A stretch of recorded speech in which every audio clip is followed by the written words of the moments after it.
If you look at job satisfaction, half of Americans are unhappy with what they do on a daily basis.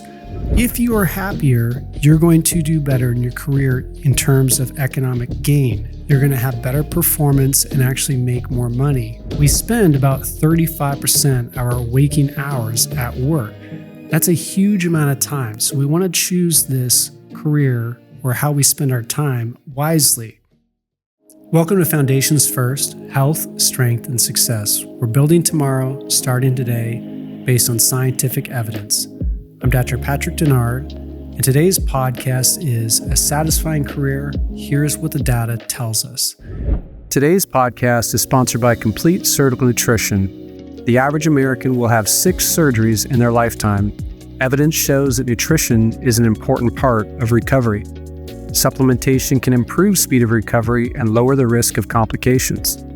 CSN was formulated by surgeons to help optimize your recovery after surgery. If you or a loved one are having surgery, more information is available at www.completesurgicalnutrition.com. This is a topic that is near and dear to my heart, interacting with a lot of people who are trying to get to a place in their career, and also having a couple of teenagers in my house who are starting to think about what they want to do long term. So I thought it'd be interesting to dive into some of the science behind this, because you hear a lot of information about how to choose a career. But what does the information actually tell us about what leads to a successful career? Now, why is this important? Well, if you look at the major decisions we have in life, this is one of the biggest decisions people make. There's your career, there's where you will live, there is who you will choose to partner with, and then perhaps if you will have children.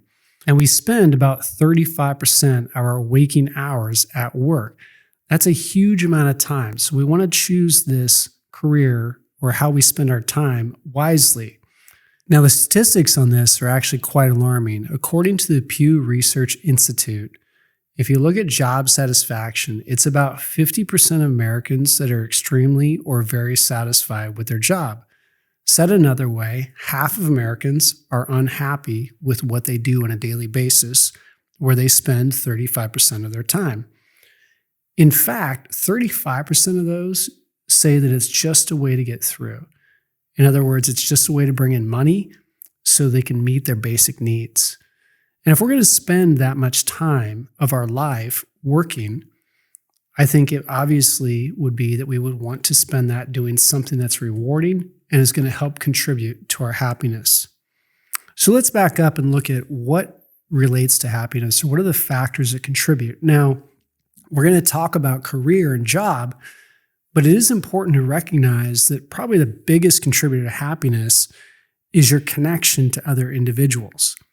So the World Happiness Report has looked at this and found that 49% of happiness, if you look at it in a pie chart, is actually related to social support. Economics or wealth is about 10%, and then freedom to make choices is another 14%. So if you're in a country like the United States where you have freedom to make choices, and you combine that with 10%, you got about 25% that's related to your job. And I say that because if you're in a position where you have freedom within your work and you have wealth, that probably combines. Another piece of information I think is interesting was the Harvard Men's Study. So this was a study that was started many years ago and is often cited as a marker of happiness. Now, obviously, this is changing, but they interviewed these men and their women in their 80s. The men said they wished they hadn't spent as much time at work, but with people they cared about. This sort of gets back to that connection aspect. Women replied that they wished they had not worried about things as much, but for both genders, their proudest achievements all had to do with relationships. So relationships trump work, and I think this is clearly going to be something that changes because as we know, more and more women are going to the workforce. In fact, more women now are going to college than men. Nonetheless, let's look at income and let's look at some of the factors that are associated with success in career and look lastly about how one achieves a happy career. So let's talk about income first. So first, let's have a baseline of what an average income is. 2023 median household income was $80,000, just a little over $80,000. For men who work full-time, it's $61,000. And for women who work full-time, there's not part-time, but full-time, it's actually higher. It's actually $67,000. So the household is when you combine the two, and that's how you get to the $80,000. Now, what does it take to get the top 1%? Well, that's roughly around $800,000 a year. You hear the 1% number talked about a lot, but this varies by state. So if you're in Connecticut or California or New York or Florida, for example, it's about 1 million. But if you're in the South or middle of America, it's about 500 to 600,000. So how does this income actually relate to happiness in your life? Well, a 2023 study attempted to look at this. This was in the Proceedings of the National Academy of Sciences. And you may have heard before different numbers that are associated with happiness, and there's some debate about this. But one number that gets thrown around, for instance, is somewhere around 75,000. And another study said that happiness continued to increase as your income rose. So this 2023 study combined those two common citations, and the initial work had shown a flattening pattern of actually around 90K. That study was done in 2010, and the 90K is because you take inflation adjust up, and that's where the 75,000 or so came before. The other study done in 2021 showed a linear relationship that continued beyond 200,000. So linear just means it's going to go up in a straight line. So they adjusted to inflation. In this study, they came up with a $100,000 level because now we're up to 2023. So for the lower 15% of people, their happiness increased to an income level of 100,000, and then they actually had a flattening effect.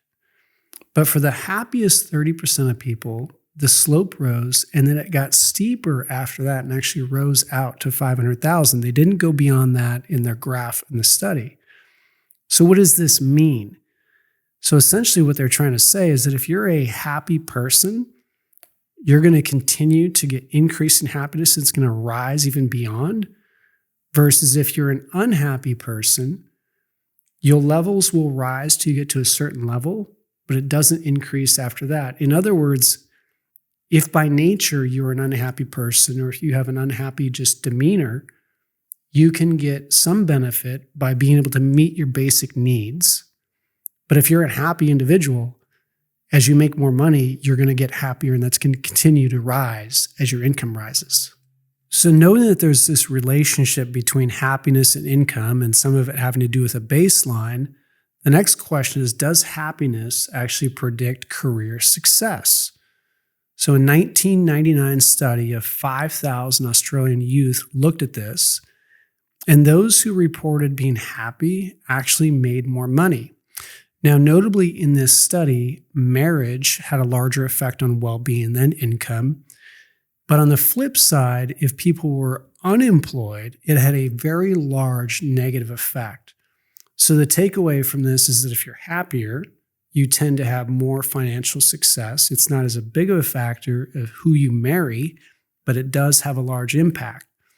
Another study in 1999 of 13,000 college students looked at college students and interviewed them in their first year of college. Those that were reported being cheerful had a higher income 16 years later. So if you take 18-year-olds and you just interview them about their general demeanor and how happy they are, that actually correlates with their income later on. Now, it's also been shown in a 2021 study that emotional intelligence was correlated with salary. So now, especially if you're a young individual, you're probably thinking, how do I choose a career?